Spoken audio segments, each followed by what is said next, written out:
Hello friends, welcome to இது என் சமையல். இன்றைக்கி நம்ம பார்க்க போகிறது பச்சை பயிறு கிரேவி. அதுக்கு நல்லா ஊற வச்ச பச்சை பயிறு நான் ஒரு 3 கைப்பிடி அளவு எடுத்திருக்கேன். அது கூட வந்து ஒரு பெரிய தக்காளியையும் கட் பண்ணி போட்டிருக்கேன். அப்புறம் 2 மீடியம் சைஸ் வெங்காயத்தையும் சின்னதாக கட் பண்ணி போட்டிருக்கேன்.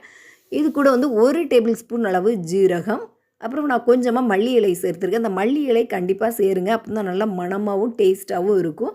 அப்புறம் இது கூட வந்து கொஞ்சமாக வந்து மஞ்சள் தூள், உப்பு வந்து தேவையான அளவு, அப்புறம் கொஞ்சமாக ஒரு அரை டேபிள் ஸ்பூன் அளவுக்கு தனி மிளகாய்த்தூள் கொஞ்சம் சேர்த்துருக்கேன். அப்புறம் 2 காரமான பச்சை மிளகாயும் சேர்த்துருக்கேன். அப்புறம் இதில் வந்து ஒரு அரை கப் அளவுக்கு நான் வந்து தண்ணி சேர்த்துருக்கேன். இதில் வந்து பாதி அளவு நீங்கள் தண்ணி சேர்த்தா போதும். சேர்த்துட்டு ஒரு 4 இல்லை 5 விசில் விட்டுட்டு நீங்கள் இறக்கி எடுத்தீங்க அப்படின்னா வேறு லெவலில் இருக்குங்க. இந்த பச்சை பயிறு கிரேவி அவ்வளோ சாஃப்டாக சப்பாத்திக்கு பூரிக்கு கூட வேறு லெவலில் இருக்கும். ஆனால் இன்றைக்கி சப்பாத்திக்கு தான் வச்சு சாப்பிட்டேன். சூப்பராக இருந்தது. நீங்களும் ட்ரை பண்ணிவிட்டு எப்படி இருந்ததுன்னு சொல்லுங்கள். தேங்க்யூ.